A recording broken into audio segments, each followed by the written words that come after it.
Murder at Ashton Manor. Hello, I'm Jay Nicoll of Nicoll Investigations, and this is an Ontario Cold Cases and a true crime podcast. Fictional episode of Whodunnit Wednesdays. Go back to the golden era of detective fiction and enjoy stories in the tradition of the greats of writing, from Agatha Christie to Raymond Chandler, John Creasey. These are short stories I hope you enjoy.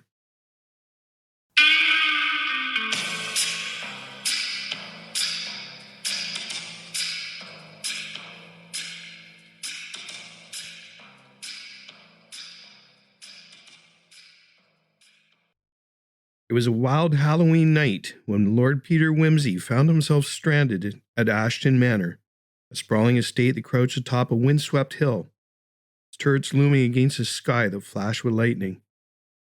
He had intended to visit the aging mansion, but the storm had left him no choice. The bridge over the river had collapsed, making it impossible to proceed.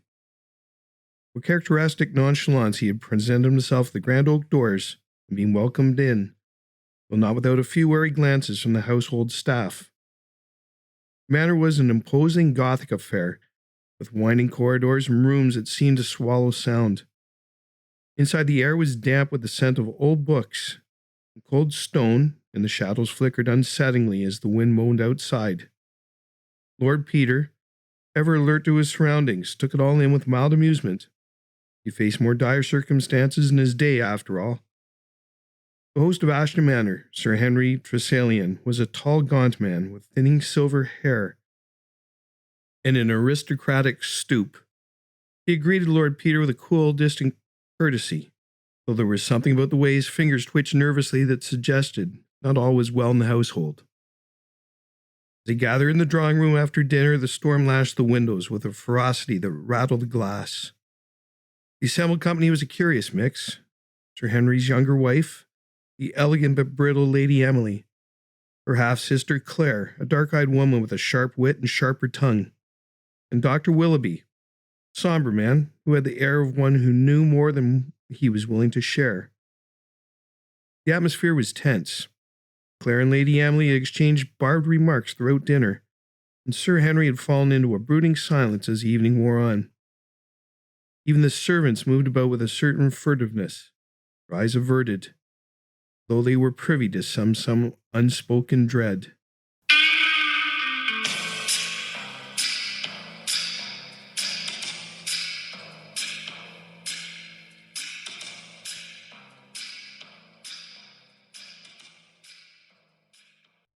Chapter 2. It was close to midnight when the first scream shattered the uneasy calm. Lady Emily, who had gone upstairs to fetch a shawl, was found lying at the bottom of the ground staircase, her neck twisted at a hideous angle. She was quite dead. Lord Peter's cool, aristocratic mask did not slip as he surveyed the scene, though his mind raced. It appeared at first glance to be an accident, perhaps a slip on the old polished stairs. But the look on Lady Emily's face, a look of sheer terror frozen in death, suggested otherwise. "I fear," said Lord Peter with a slight smile that did not reach his eyes, "we may have more to consider here than a mere mishap." Sir Henry stood over his wife's body, his face ashen, but there was a hardness in his eyes. "What are you saying, Wimsey? This is a tragedy, yes, but surely you don't mean to suggest—" "I suggest nothing," Lord Peter replied softly. "There's always more to a scene than what first meets the eye. Perhaps it would be best if we all remained in the drawing room until the storm passes, and assistance can be summoned." He glanced at the butler, who nodded gravely and closed the doors to the grand entrance hall. The household gathered once more in the drawing room. The air was thick with fear and suspicion. Lord Peter sat in an armchair by his fire, his long fingers tapping rhythmically on the armrests. His eyes flicked between the remaining guests, measuring, calculating. "Dr. Willoughby," he began, his voice light as though they were discussing nothing more serious than the weather. "You seem a man of some discretion. You are, I understand, a close friend of the late Lady Emily."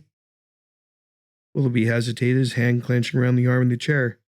"I've known the family for some years, yes. It was Sir Henry I was closest to.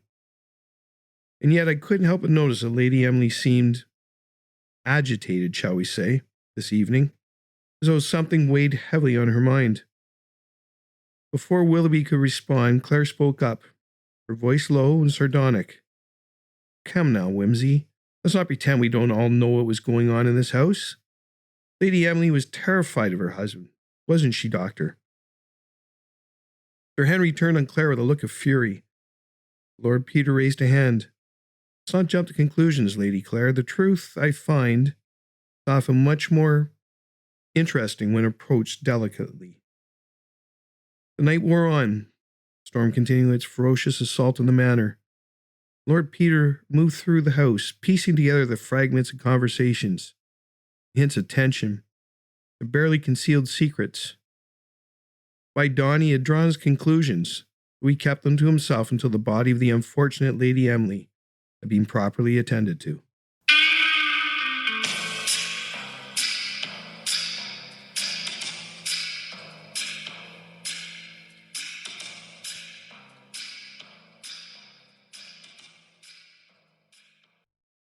Chapter 3. Finally, as the rain slowed to a drizzle, Lord Peter summoned the household to the library. Sir Henry stood by the hearth, his face pale but composed. Claire sat in an armchair, her gaze fixed on the floor, while Dr. Willoughby remained silent by the window. I've had the night to think, and the truth of the matter has become inescapable, Lord Peter said, his voice quiet but firm. Lady Emily did not fall by accident. She was pushed. And the person who pushed her is sitting in this room. A sharp intake of breath, followed by silence, followed. It is always, you see, a matter of motive. Lady Emily was in possession of certain knowledge that threatened someone here. That someone knew they had to act before she revealed what she knew. His eyes met Sir Henry's, then shifted, almost imperceptibly, to Claire. You, Lady Claire, were the one person who stood to gain the most from her death. Claire's dark eyes flashed. That's absurd. Why on earth would I want to kill my sister? Because she was about to expose you, Lord Peter said calmly. About to tell Sir Henry that you and Dr. Willoughby were not just conspirators, lovers. Lovers with plans to get rid of Sir Henry as well. Lady Emily knew, and you knew she would not keep silent for long.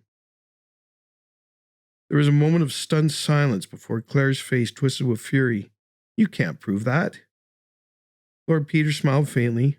On the contrary, I can. The letters you exchanged with Dr. Willoughby, quite incriminating, I'm afraid. Found them in your room during the night. The storm outside had ceased, but within the walls of Ashton Manor, the tension hung as thick as the gathering dawn mist.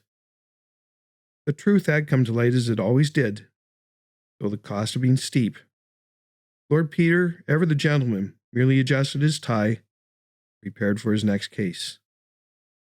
Thank you for listening, and if you enjoy these videos and podcasts, please consider subscribing to Ontario Cold Cases, Canada's True Crime Podcast, available wherever you listen to your favorite podcasts. And don't forget to tune in daily for new episodes.